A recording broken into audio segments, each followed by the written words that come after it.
Good versus evil. Okay? You are good. Beyond a shadow of a doubt.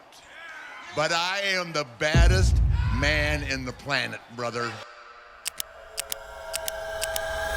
The war was only beginning, but from this point forward, the story was no longer simply about Hulk Hogan leading the NWO against everyone who stood in his way. The transformation of Hogan had created an entirely new chapter in his history with Ric Flair. Flair had already faced the Hulkster at his most powerful as a hero. He had watched Hogan arrive in WCW, take the championship, and establish himself as the company's biggest attraction. But Hollywood Hogan was something completely different. And eventually, Flair would discover that the rivalry between them was far from over. As the NWO grew stronger, Hogan became the center of attention in WCW. The man who had once asked fans to believe in Hulkamania was now openly enjoying the power he had gained. He insulted the fans, manipulated the people around him, and used the strength of the NWO to remain at the top of the company. For Flair, this created a frustrating reality. The man he had once tried to defeat for the championship had transformed into an even more dangerous version of himself. Yet, Flair was not disappearing. That was one of the reasons their rivalry continued to matter. Wrestling was changing rapidly around them, new stars were becoming important, and the NWO was dominating the conversation. But whenever WCW needed to remind the audience of its biggest names, Hogan and Flair remained impossible to ignore. Their history had already given their confrontation a meaning that most rivalries could never create. They did not need to start from zero. Every new encounter carried the weight of everything that had happened before. The difference was that the balance of power had changed.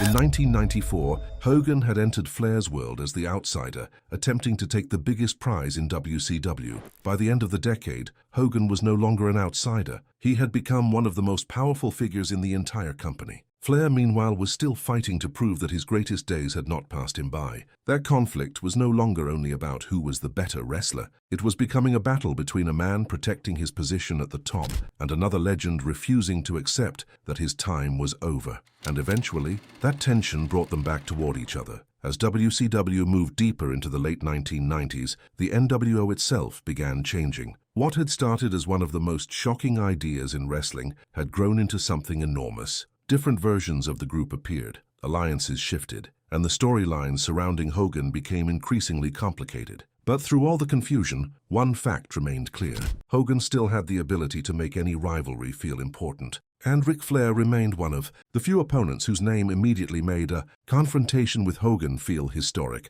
Their rivalry had survived because neither man could completely replace the E. Other Hogan could face younger stars, new challengers, and different factions. Flair could pursue championships and become involved in completely new conflicts.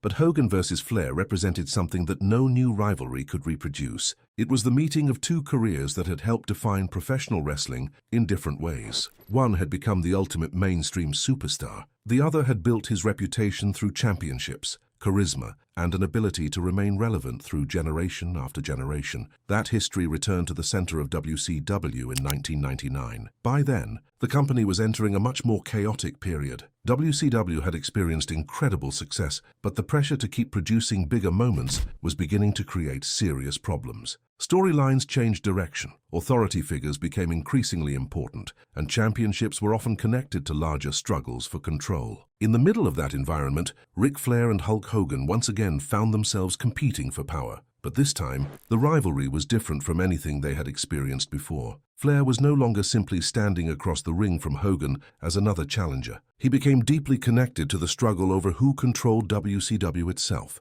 Hogan, meanwhile, had spent years proving that Hollywood Hulk Hogan was willing to use every advantage available to protect his position. The championship, the company's direction, and personal power were all becoming part of the conflict. Suddenly, the rivalry that had started with a dream match in 1994 had evolved into a fight taking place on an even larger stage. The two legends were older. The wrestling business was different, but the tension between them was still there. And in 1999, the conflict produced another important chapter, when Flair and Hogan once again battled over the WCW World Heavyweight Championship. Years had passed since their original encounters, but the championship still connected them. In many ways, it brought the story back to where it had begun. Hogan had originally defeated Flair and taken the WCW title. Now Flair had another opportunity to prove that the rivalry did not belong entirely to the Hulkster. The result mattered. Flair defeated Hogan and captured the WCW World Heavyweight Championship, creating one of the most significant victories of their long rivalry. For Flair, it was more than simply winning another championship.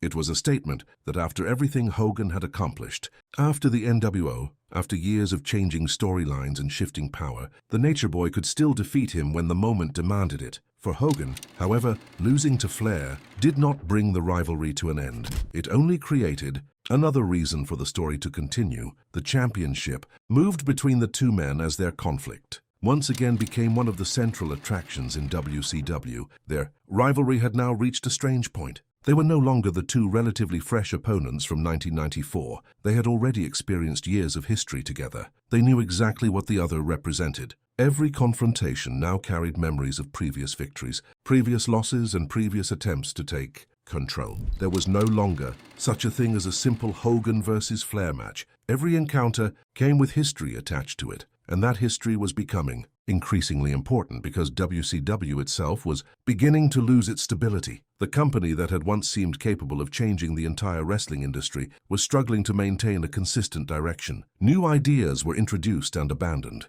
Major storylines became more complicated. The momentum that had helped WCW reach incredible heights was becoming difficult to sustain. Hogan and Flair were still major stars, but the world around them was starting to collapse. That made the final WCW chapters of their rivalry feel very different from the beginning. In 1994, the company had presented them as the ultimate dream confrontation and built an enormous story around the question of who would win. By the end of the decade, there was no longer one simple question. Both men had already won major battles. Both had held championships. Both had transformed their characters and their positions within the company. The rivalry had become part of WCW's history, and as the company entered its final years, the strange reality was that Hogan and Flair continued to survive, while almost everything around them changed. New wrestlers appeared, old alliances disappeared, authority figures came and went. The wrestling audience itself was changing, yet Hogan and Flair remained two of the most recognizable names on the roster. Eventually, however, even their star power could not save WCW. In 2001, the company disappeared. The promotion that had provided the stage for their biggest dream matches